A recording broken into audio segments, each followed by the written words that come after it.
चलो बात करते हैं बिहार के सबसे ट्रेंडिंग टॉपिक की। नीतीश कुमार बिहार के सीएम, जिनको आप लोग अच्छी तरीके से जानते होंगे, उन्होंने इंडी अलायंस का साथ छोड़ दिया।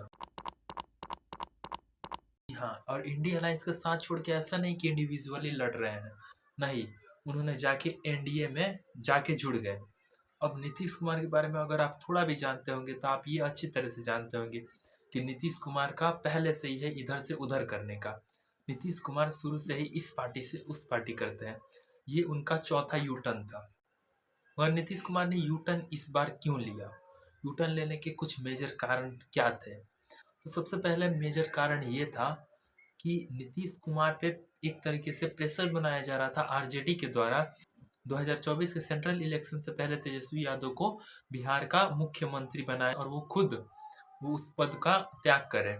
मगर हम लोग शुरू से जानते हैं कि नीतीश कुमार ही जब पहली बार सत्ता में आए थे उसके बाद नीतीश कुमार ही कंटिन्यूसली सीएम बनते आ रहे हैं।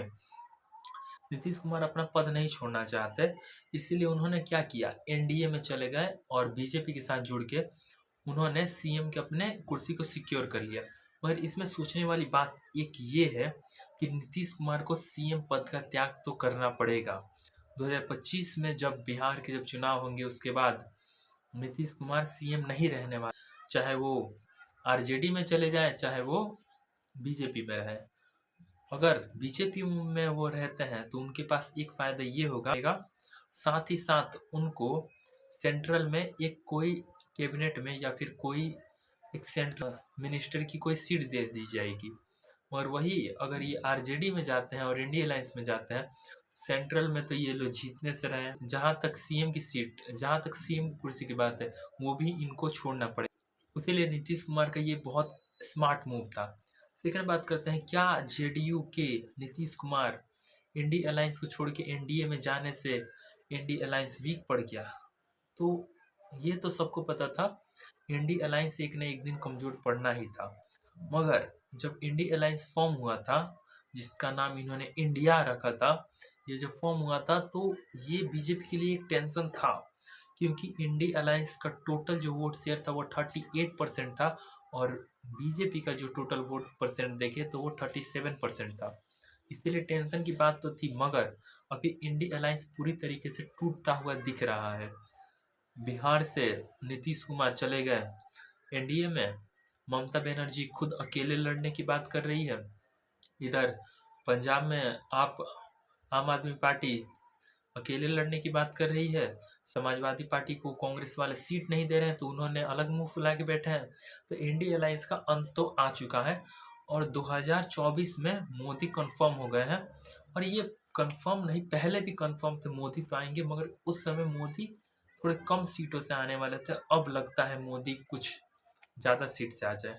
मगर ये भी एक बुरी बात है, क्योंकि डेमोक्रेसी में जैसे एक स्टेबल गवर्नमेंट जरूरी होता है, वैसे ही एक अपोजिशन भी बहुत जरूरी होता है। एक अपोजिशन भी होना चाहिए जो उन पे सवाल उठाए, उनके कामों का निंदा करे। और सेकंड बात, 2024 के चुनाव तो इससे क्लियर हो गए, क्योंकि नीतीश कुमार हमेशा उसी पक्ष में जाते हैं जो पक्ष जीतने वाला होता है। तो यहाँ से हम एक तरीके से अनुमान लगा सकते हैं कि 2024 का इलेक्शन एक तरफ हो गया है, एक तरफ झुक गया है, जो कि है एनडीए की तरफ। अब बात करते हैं इंडिया अलायंस ने क्या मिस्टेक की।